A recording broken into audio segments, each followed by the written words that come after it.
Welcome to public TV news బులెటిన్ల ముందుగా headlines. ఘనంగా శ్రీకృష్ణ జన్మాష్టమి వేడుకలు.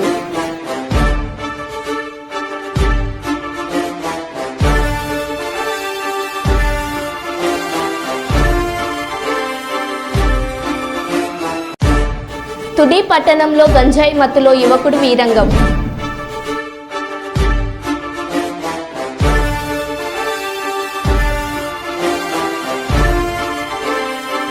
దేవరుపుల మండల కేంద్రంలో ఘనంగా బోనాల పండుగ వేడుకలు.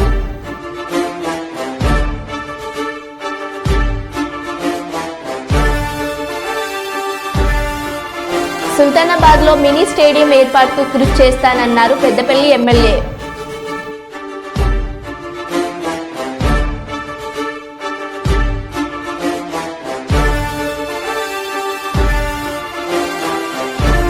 వేములవాడ పట్టణంలో జరిగిన తెలంగాణ రాష్ట్ర వర్కింగ్ జర్నలిస్టుల సంఘం ఐజేయు అనుబంధం సమావేశంలో ఎమ్మెల్యే ఆది శ్రీనివాస్.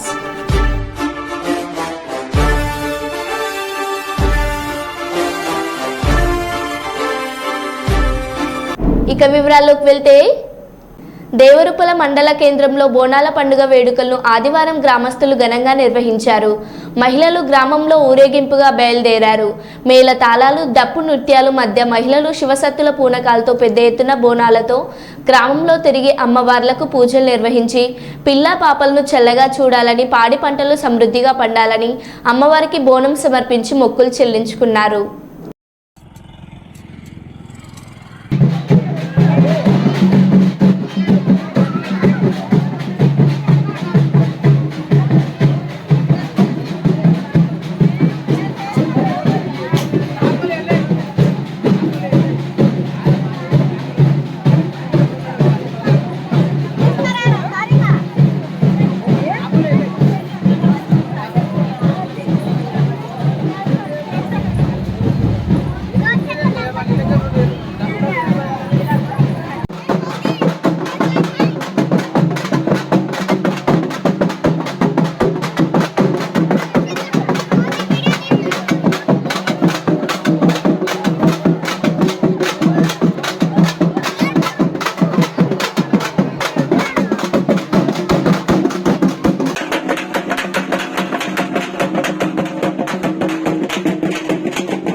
రాష్ట్ర ముఖ్యమంత్రి నారా చంద్రబాబు నాయుడు ఆదేశాలతో ఉప ముఖ్యమంత్రి కొణిదెల పవన్ కళ్యాణ్ నాయకత్వంలో రాష్ట్ర వ్యాప్తంగా జరిగిన గ్రామ సభలు విజయవంతం కావడం ఆనందంగా ఉందని కుప్పం నియోజకవర్గ జనసేన ఇన్ఛార్జ్ నరేష్ తెలిపారు. మీడియా మిత్రులకి, సోదరులందరికీ కూడా పేరు పేరు ధన్యవాదాలు తెలుపుకుంటూ, ముఖ్యంగా ఈ మీడియా విషయం ఒక ముఖ్య ఉద్దేశం, మొన్న జరిగిన గ్రామ సభలు వాటి గురించి మీడియా సమావేశం నిర్వహించడం జరుగుతుంది. పవన్ కళ్యాణ్ గారి నాయకత్వంలో మొన్న జరిగిన గ్రామ సభలు అంటే 13,326 గ్రామ సభల్ని నిర్వహించడము నిజంగా అత్యంత ఒక రాష్ట్రానికి ఒక గొప్ప అవకాశంగా మనం తీసుకోవచ్చు. ఎందుకంటే ఇంతకుముందు గత ప్రభుత్వాలు ఏదైనా కానీ మన గ్రామ సభలు అనేది ఒక వ్యవస్థ నుంచి గ్రామ సభలు ఏ విధంగా డెవలప్ చేయాలనేది చూసాము. కానీ మొట్టమొదటిసారి పవన్ కళ్యాణ్ గారి నాయకత్వంలో చంద్రబాబు నాయుడు సూచనల మేరకు మనము మన గ్రామాన్ని మన బాధ్యత కింద ఏ విధంగా డెవలప్ చేసుకోవాలా, ఆ గ్రామాల్లో ఉన్న సమస్యలను ఏ విధంగా మనము అధికార దృష్టికి తీసుకోవాలి, తీసుకున్న సమస్యల్ని ఏ విధంగా పరిష్కరించుకోవాలి, మన గ్రామంలో మనం ఎలా ముందుకు పోవాలనే ఒక మంచి కార్యక్రమాన్ని, ఒక మహోన్నతమైన కార్యక్రమాన్ని మన పవన్ కళ్యాణ్ గారు మన పంచాయతీరాజ్ శాఖ నుంచి అధికారులతో మమేకం అనేది చేయడం జరిగింది. నిజంగా చాలా గొప్ప విషయం. ఎందుకంటే మొన్న చూసినట్టయితే కుప్పం నియోజకవర్గంలో చాలా బాగా జరిగింది గ్రామ సభలు. ఎన్నడూ లేని విధంగా మహిళలు, పురుషులు అందరూ కూడా కలిసి వచ్చి గ్రామాల్లో ఆ గ్రామ సభలో పాల్గొని వాళ్ళకున్న సమస్యలు, వాళ్ళకున్న ఆ వాళ్ళకి ఏదైతే ఆ గ్రామాలకు కావాల్సిన వసతులు కానీ, వాళ్ళకి లేని వసతులు కానీ అన్ని కూడా చర్చించి అధికారులందరూ కూడా ఈ గ్రామ సభల్ని బాగా నిర్వహించడం జరిగింది. కుప్పం నియోజకవర్గంలో అన్ని గ్రామాలను కూడా పర్యవేక్షించి ముఖ్య అతిథిగా మన గౌరవనీయులైన ఎమ్మెల్సీ గారు కంచర్ల శ్రీకాంత్ గారు కూడా గ్రామ సభల్లో పాల్గొంటూ, అదేవిధంగా ఉమ్మడి మన ప్రభుత్వం, కూటమి ప్రభుత్వం, తెలుగుదేశం పార్టీ నాయకులు, కార్యకర్తలు, బీజేపీ నాయకులు, కార్యకర్తలు, జనసేన పార్టీ నాయకులు, కార్యకర్తలు అందరూ కూడా వాళ్ళ వాళ్ళ గ్రామాలు ఎవరైతే ఓటు హక్కు ఎవరికైతే ఆ గ్రామంలో ఉందో ఆ గ్రామంలో ఓటు హక్కు వినియోగించుకున్న వాళ్ళందరూ కూడా ఆ గ్రామాల్లో పాల్గొని ఖచ్చితంగా ఈ గ్రామ సభల్ని సక్సెస్ చేసినారని అత్యంగా గర్వంగా చెప్పుకుంటున్నాం. కేవలం ఒక రోజులో ఒక గ్రామ సభలో మనం అందరూ అక్కడే సమస్యలు తీర్చుకోవాలనేది కూడా కొద్ది కష్టం కాబట్టి అధికారులతో ఖచ్చితంగా 365 రోజులు అధికారులతో మన పవన్ కళ్యాణ్ గారు సమీక్షించి ఈ గ్రామ సభల్ని, ఈ గ్రామాల్లో ఉన్న సమస్యల్ని, గ్రామాలని ఎలా డెవలప్ చేసుకోవాలనే విధంగా ముందుకెళ్తున్నారు. రానున్న రోజుల్లో ఒక కేవలం పంచాయతీరాజ్ శాఖ కాకుండా అటవీ శాఖలో కూడా మన చెట్లు నాటేది, చెట్ల పెంపకం, అదేవిధంగా ఈ 30వ తారీఖు ఖచ్చితంగా ఈ చెట్లు మొక్కలు నాటే కార్యక్రమాన్ని మన పవన్ కళ్యాణ్ గారు ఒక ప్రతిష్టంగా తీసుకొని అధికారులకి ఇప్పటికే ఆల్రెడీ కొన్ని సజెషన్స్ ఇచ్చినారు. ఎట్లా చేయాలా, పిల్లలు, మహిళలు, వృద్ధులు, మళ్ళీ అదేవిధంగా యువకులు కూడా ఎక్కువ భాగస్వామయ్యి మనం ఈ 30వ తారీఖున ఈ మొక్కలు నాటే కార్యక్రమాన్ని విజయవంతం చేయాలని కూడా ఆయన ఇప్పటికే దిశానిర్దేశం చేయడం జరిగింది. మాకు జనసేన కార్యకర్తలకి సెప్టెంబర్ 2వ తేదీన పండుగ వాతావరణం మా పవన్ కళ్యాణ్ గారి జన్మదినం. ఆ రోజు కూడా ఆయన మన ఒక దేశ అభివృద్ధి ప్లస్ ప్రకృతి గురించి ఆలోచించి సెప్టెంబర్ 2వ తారీఖు కూడా ఈ మొక్కలు నాటే కార్యక్రమాన్ని నిర్వహించాలని మాకు జనసేన పార్టీ కార్యకర్తలు అందరికీ కూడా ఆయన దిశానిర్దేశం ఇవ్వడం జరిగింది. మేము కూడా ప్రతి ఒక్క జనసేన కార్యకర్త ఒక్కొక్క మొక్కలు నాటి ఆయనకి బర్త్డే గిఫ్ట్ గా ఇస్తాము. ఇల్లందు మండలం మాణిక్యారంలో ఇటీవల 70 యూరియా బస్తాలకు సంబంధించి డీసీసీబీ డైరెక్టర్ జనగం కోటేశ్వరరావు నిర్వహించిన సమావేశంలో మాట్లాడుతూ, రైతులకు సంబంధించిన యూరియాపై కొంతమంది విలేకరులు యూట్యూబ్ చేసేవారు నన్ను ఇబ్బందులు పెట్టారని, వారిపై న్యాయ పోరాటం చేస్తానని తెలిపారు. 1992లో పీసీసీఎస్ అధ్యక్షుడిగా అనేక కార్యక్రమాలు నిర్వహించారని, డీసీసీబీ డైరెక్టర్గా ఎంతో మందికి ₹1 తీసుకోకుండా సేవలు చేశానని తెలిపారు. ఈ సమావేశం నిర్వహిస్తున్నానని తెలిపారు. ఈ కార్యక్రమంలో స్థానిక రైతులు కూఫన్లు ప్రదర్శించారు. మా గ్రామ రైతులు ఇల్లందు సొసైటీకి వెళ్ళి యూరియా బస్తాలు కొనుక్కోవడం అనేది జరిగింది. వారు మా ఇంటికి వచ్చి ఒక మనిషి లేడు, ఆయన దింపుతాం, మాకు కూడా వర్షం వచ్చేటట్టుంది, ఇక్కడ దింపుతామని అంటే నేను వద్దన్నా. అయినా వాళ్ళు రిక్వెస్ట్ చేస్తున్నటువంటి క్రమంలోనే ఏబిఎన్కి సంబంధించినటువంటి రమేష్, తర్వాత TV9 రమణ ఇద్దరు వచ్చారు. వచ్చిన సందర్భంగా నేను వద్దంటున్నా కూడా మన రమేష్ గారు మా రైతులతోటి అన్న ఏం కాదు దింపండి, ఇప్పుడు మనకు ఏముంది, అందరం మనం ఫ్రెండ్సే కదా, ఇక్కడ దింపండి అని చెప్పి నా భుజం మీద చేసుకుని నన్ను బయటకు తీసుకుంటూ వీళ్ళు ఉండి వీళ్ళతో దింపియడం అనేటటువంటి జరిగింది. తర్వాత ఇప్పుడు మీరు వచ్చిన సంగతి ఏం చెప్పండి అంటే, ఏముందన్న మా వాళ్ళు 50,000కు కూడా ఒప్పుకోరు అని ఇక బేరసారాలకు దిగితే, నేను వీళ్ళది ఏందో తెలుసుకుందాం అన్నట్టుగా ఎంత ఇవ్వాలి మీకు, ఏం సంగతి అని అడిగితే వాళ్ళు ఒప్పుకునేటట్లేరన్న, ముందైతే అవసరం లేదు, మా పని మేము చేసుకుంటాం, మీ పని అంతే, ఎంత 10, 10 అని నేను అన్నప్పుడు కాదన్న వాళ్ళు ఒప్పుకున్నట్లేరు అంటే, వాళ్ళ ఉద్దేశం ఎట్లుందంటే 50,000కు పై చిలుకు ఇస్తే తీసుకునే టైప్లో కనపడ. అసలు నేను ఎందుకు ఇవ్వాలి? మెయిన్గా విలేకరులు డ్యూటీ చేయాలి. నేను ఒకసారి మీరందరూ ఏమనుకోకండి, నా బాధను వ్యక్తపరుస్తున్నా కాబట్టి నేను అనాల్సి వస్తుంది.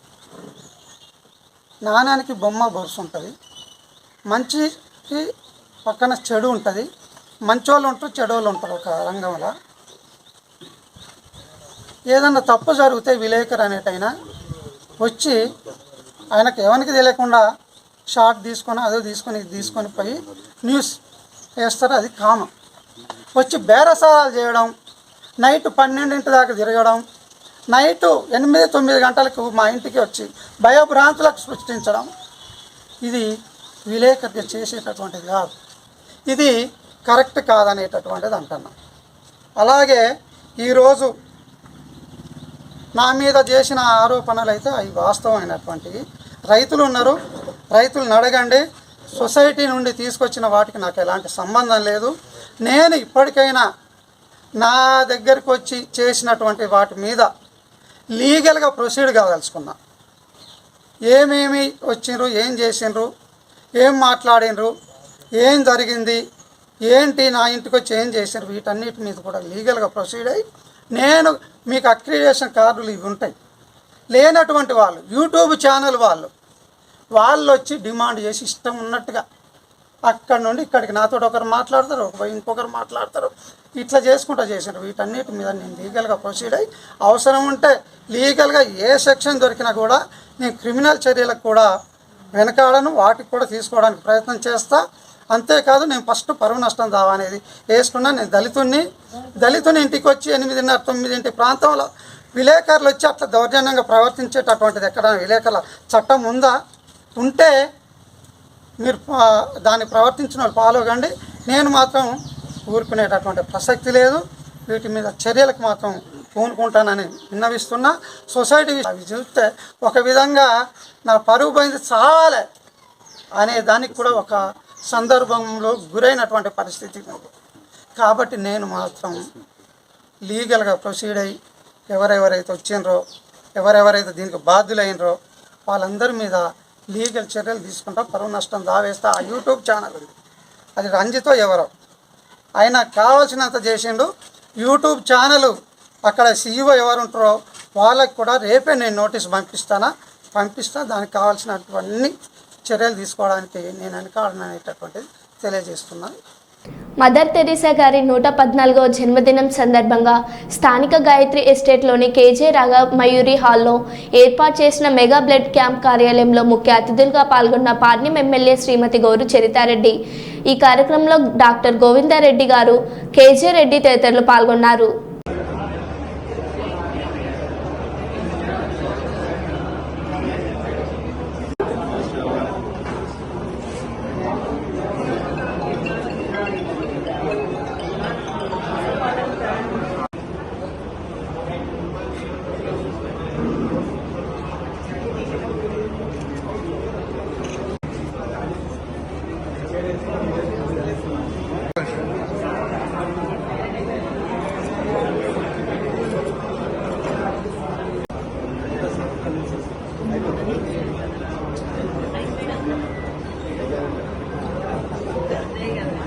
రెడ్డితో మాట్లాడినారు, లోకల్ రెడ్డితో చెప్పు.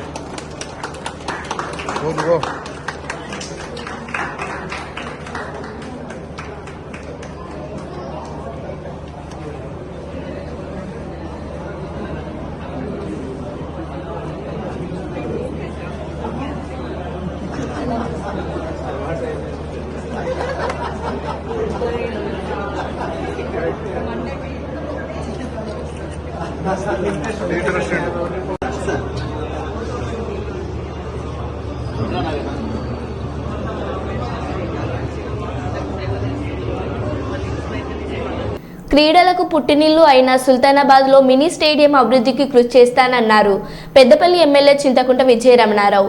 ఇటీవల మినీ స్టేడియం విషయమై ఉన్నతాధికారులతో మాట్లాడినట్టు తెలిపారు. కేంద్ర ప్రభుత్వం ప్రతిష్టాత్మకంగా చేపట్టిన ఖేలో ఇండియా క్రీడా శిక్షణ కార్యక్రమంలో భాగంగా పెద్దపల్లి జిల్లా సుల్తానాబాద్ పట్టణంలోని మినీ స్టేడియంలో ఖోఖో క్రీడలకు శిక్షణ కార్యక్రమంలో భాగంగా ఆదివారం విద్యార్థులకు క్రీడా దుస్తులు, క్రీడా సామాగ్రిని పంపిణీ కార్యక్రమం ఏర్పాటు చేశారు. ఈ కార్యక్రమానికి ముఖ్య అతిథిగా పెద్దపల్లి ఎమ్మెల్యే చింతకుంట విజయరమణారావు హాజరై క్రీడాకారులకు క్రీడా దుస్తులు, క్రీడా సామాగ్రిని అందజేశారు. రానున్న రోజుల్లో క్రీడాకారులను వారి క్రీడల్లో తప్పిది ఇప్పించి మంచి క్రీడాకారులుగా తయారు చేసేలా ప్రణాళికలు చేస్తున్నట్లు తెలిపారు. సుల్తానాబాద్ మినీ స్టేడియం అభివృద్ధికి సంబంధిత అధికారులతో చర్చిస్తామని అన్నారు.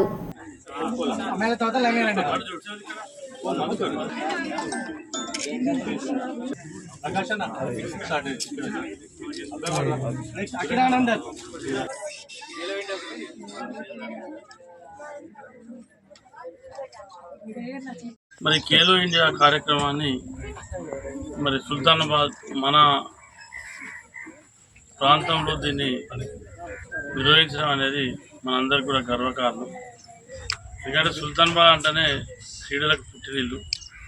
ఇవాళ కొత్తగా వచ్చినటువంటి కాదు ఇది. గత 3-4 దశాబ్దాల నుండి దాదాపు 3-4 దశాబ్దాల నుండి ఎంతోమంది క్రీడాకారులను జాతీయ స్థాయిలో, రాష్ట్ర స్థాయిలో, జిల్లా స్థాయిలో అందించినటువంటి చరిత్ర ఉన్నటువంటి ప్రాంతం గడ్డ సుల్తానాబాద్. మరి ఆనాటి నుండి ఇప్పటి వరకు ఖోఖో కానీ, కబడ్డీ కానీ, మరి ఇప్పుడంటే చాలామంది బాల్ బ్యాడ్మింటన్ ఆడతలేరు. బాల్ బ్యాడ్మింటన్ కానీ, వాలీబాల్ కానీ, మరి వాలీబాల్ అయితే ఇక్కడ రవీంద్ర అన్న కూడా ఆ రోజు రాష్ట్ర స్థాయికి ఆడడం జరిగింది. వారితో పాటు మరి కబడ్డీ గాజుల రాయమల్ గారు కానీ, వెంకట ఉమాపతి గారు కానీ, మళ్ళీ వీళ్ళ తర్వాత ఇక్కడ మధుకర్ గారు కానీ, రమేష్ కానీ, తర్వాత తమ్ముడు కుమార్ కిషోర్ కానీ, చాలామంది గౌరవ క్రీడాకారులు ఇక్కడ నుంచి రాష్ట్ర స్థాయి, జిల్లా స్థాయి, జాతీయ స్థాయి కూడా ఇక్కడి నుంచి కోచింగ్ లేకుండానే ఆనాడు మరి అక్కడ దాకా వెళ్ళామనేది కూడా అది మన ప్రాంతానికి గర్వకారణం. మరి ఇవాళ ఇంత సుదీర్ఘంగా మరి మేము సమ్మర్లో కూడా ఇక్కడ రావడం జరిగింది. ఖోఖో కోచింగ్ సెంటర్ ఇక్కడ పెట్టి మరి ఖోఖో కోచింగ్ ద్వారా ఎవరైతే మంచి ప్రతిభావంతులైన క్రీడాకారులరో వాళ్ళందరినీ కూడా ఒక మంచి నైపుణ్యమైనటువంటి కోచింగ్ ఇచ్చి వాళ్ళని తీర్చిదిద్దడం కోసం నాకు గత సమ్మర్ కోచింగ్ కూడా ఇక్కడ పెట్టడం జరిగింది. తప్పకుండా మరి రాబోయే రోజుల్లో కూడా ఇప్పుడు మనకి 4 సంవత్సరాలు ఈ సెంటర్ నడుస్తుంది. ఇది ఖేలో ఇండియా మనకి ఇక సెంటర్ కేంద్ర ప్రభుత్వ నిధుల ద్వారా అవి కొంతవరకు మనకు సహాయపడతాయి. కానీ మిగతా వస్తువులు కూడా అంటే గతంలో కూడా ఇంతకుముందు సోదరులు చెప్పినట్టు చాలా సందర్భాలలో మరి వాలీబాల్ టోర్నమెంట్ కానీ, కబడ్డీ టోర్నమెంట్ కానీ, ఖోఖో టోర్నమెంట్ కానీ నిర్వహించి భోజన సదుపాయాలు, అకామిడేషను అవన్నీ కూడా గతంలో కూడా మనం స్వయంగా అందరం కలిసి చేసుకొని మన కార్యక్రమాలను కూడా విజయవంతం చేయడం జరిగింది. మరి అప్పుడు మాజీ ఎమ్మెల్యే బిరుదురాయమల్ గారు కానీ, తర్వాత మరి వైకుంఠపతి గారు కానీ, తర్వాత అట్లా చాలామంది ఎవరైతే ఆ క్రీడాభిమానులు అంటే క్రీడను ఆడడమే కాకుండా వాళ్ళ హయాంలో మళ్ళీ తర్వాత కూడా క్రీడాకారులను ప్రోత్సహించడం కోసం మరి ఎన్నోసార్లు పెద్ద పెద్ద టోర్నమెంట్లు కూడా ఇక్కడ నిర్వహించడం జరిగింది సుల్తానాబాద్. డాక్టర్ బిఆర్ అంబేద్కర్ కోనసీమ జిల్లా పుల్లేటికుర్రు గ్రామానికి చెందిన ప్రముఖ సిద్ధాంతి కారుపర్తి నాగేశ్వరరావు గారి కుమారుడు రిసెప్షన్ కొత్తపేట ఆర్ఎస్బీసీ కన్వెన్షన్ హాల్ నందు ఆదివారం రాత్రి జరిగింది. ఈ రిసెప్షన్ వేడుకకు ప్రముఖ సినీ నటుడు హిందూపురం ఎమ్మెల్యే నందమూరి బాలకృష్ణ హాజరయ్యారు. ఈయనకు Kothapeta MLA Bandaru Satyanandarao, politburo సభ్యుల రెడ్డి సుబ్రహ్మణ్యం, జనసేన ఇన్ఛార్జ్ బండారు శ్రీనివాస్, ఆకుల రామకృష్ణ, కరుటూరి నరసింహారావు, స్థానిక సర్పంచ్ బూసి జయలక్ష్మి తదితరులు స్వాగతం పలికారు.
యువత వచ్చిన ప్రతి అవకాశాన్ని అందిపుచ్చుకోవాలని, ఉన్నత స్థానాలకు ఎదగాలని ప్రభుత్వ విప్ వేములవాడ ఎమ్మెల్యే ఆది శ్రీనివాస్ ఆకాంక్షించారు. రాజన్న సిరిసిల్ల డిస్ట్రిక్ట్ అడ్మినిస్ట్రేషన్ ఆధ్వర్యంలో వేములవాడ పట్టణంలోని Mahalingeshwara garden mega job Mela ఆదివారం నిర్వహించగా ప్రభుత్వ విప్ వేములవాడ ఎమ్మెల్యే ముఖ్య అతిథిగా హాజరై జ్యోతి ప్రజ్వలన చేసి కార్యక్రమాన్ని ప్రారంభించారు. జాబ్ మేళకు జిల్లాతో పాటు హైదరాబాద్ వివిధ జిల్లాలకు చెందిన పలు ప్రైవేట్ కంపెనీలు దాదాపు 46 వచ్చాయి. ఈ సందర్భంగా ప్రభుత్వ విప్ వేములవాడ ఎమ్మెల్యే అక్కడ ఏర్పాటు చేసిన ఆయా సంస్థల స్టాల్స్ను సందర్శించారు. ఆయా సంస్థల్లో ఎందరికి ఉపాధి అవకాశాలు కల్పిస్తారు, ఉద్యోగం చేసేది ఎక్కడ, చేసే పని ఏమిటి, వేతనాలు ఎంత ఇస్తారు, వసతి సౌకర్యం ఎంత కల్పిస్తారు తదితర అంశాలపై ఆరా తీశారు.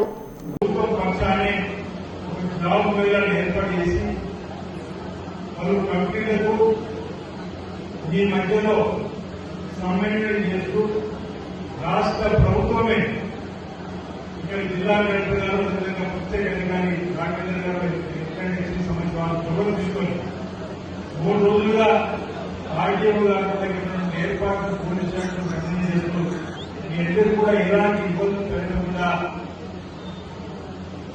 ఉద్యోగాలు కల్పించిన లక్ష్యంలో భాగంగా ఏర్పాటు చేసినటువంటిదే ఈ జాబ్ మేళా నాటి సందర్భంగా చెప్తూ ఈ జాబ్ మేళాలో సుమారు 46 కంపెనీలు వచ్చినట్టుగా 22 జాబ్ మేళాలో ఏవైతే కంపెనీస్ వచ్చినాయో ఇంచుమించు 46 కంపెనీలు ఈరోజు అవ్వాల పార్ట్నర్షిప్ కోరుకుంటుంటే అనేక కంపెనీలు ఈరోజు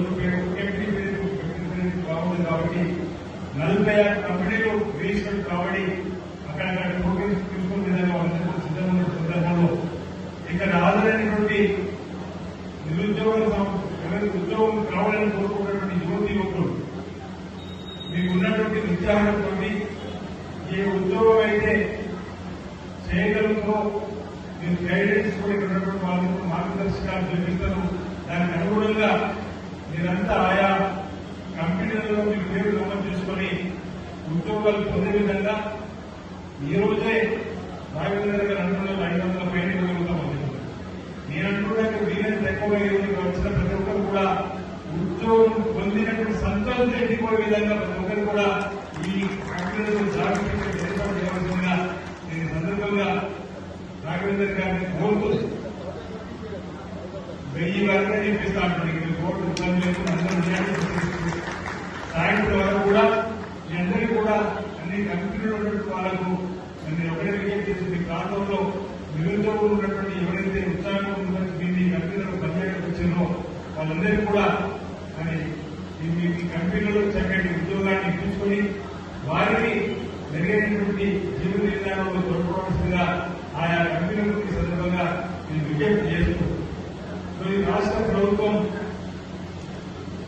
పేద విద్యార్థులు చదువుకోవడానికి కోసం ఫీజు రియంబర్స్మెంట్ పథకాన్ని కూడా ప్రవేశపెట్టి గతంలో రాజశేఖర ముఖ్యమంత్రి ఉన్నప్పుడు ఎందుకు పేదలు ఇంజనీరింగ్ చదువుకోకూడదు, ఎందుకు పేద పిల్లలు డాక్టర్లు కాకూడదని చెప్పని ఇంటర్మీడియట్ తదుపరి ఇంటర్మీడియట్ నుంచి కూడా ఫీజు రియంబర్స్మెంట్ పథకం పెట్టడం వల్ల అనేక మంది పేద పిల్లలు ఉన్నటువంటి వాళ్ళు డాక్టర్లు అయ్యారు, అనేక మంది పేద పిల్లలు ఉన్నప్పుడు ఇంజనీరింగ్ అయ్యారు, ఐఏఎస్ అయ్యారు, ఐపీఎస్ అయ్యారు, మనందరూ కూడా చరిత్ర చూస్తున్నాం. కృష్ణ జయంతి సందర్భంగా ఈరోజు నంద్యాల చెక్పోస్ట్ నందుగల శ్రీకృష్ణుడి ఆలయంలో ప్రత్యేక పూజ కార్యక్రమంలో పాల్గొన్న పాణ్యం ఎమ్మెల్యే శ్రీమతి గౌరు చరితారెడ్డి. ఈ కార్యక్రమంలో టీడీపీ సీనియర్ నాయకులు నందికొట్కూరు నియోజకవర్గం టీడీపీ ఇన్ఛార్జ్ శ్రీ గౌరు వెంకటరెడ్డి గారు, నియోజకవర్గం యువ నాయకుడు గౌరు జనార్దన్ రెడ్డి గారు, ఆదర్శ విద్యా సంస్థల అధినేత తిమ్మయ్య యాదవ్ గారు, హరికృష్ణ యాదవ్ గారు, తెలుగు యువత రాష్ట్ర ప్రధాన కార్యదర్శి ప్రభాకర్ యాదవ్ గారు, శైలజ యాదవ్, రమేష్ యాదవ్, నారాయణ యాదవ్ తదితరులు పాల్గొన్నారు.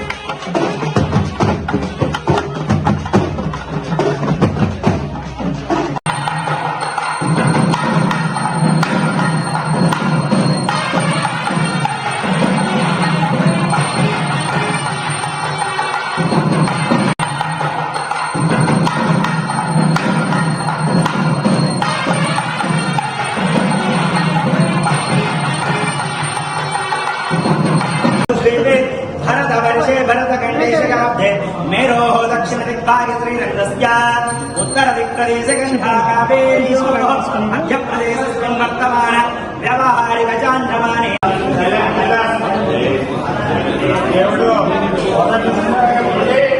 आयुष्मान भव आरोग्य सिद्धिरस्तु वंशाभिवृद्धिरस्तु धन कनक वस्तु आनयोग्यता वर प्राप्तिरस्तु चिरंजीव चिरंजीव आयुष्मान भव सदा आरोग्य सिद्धिरस्तु तदास्तु। Okay good.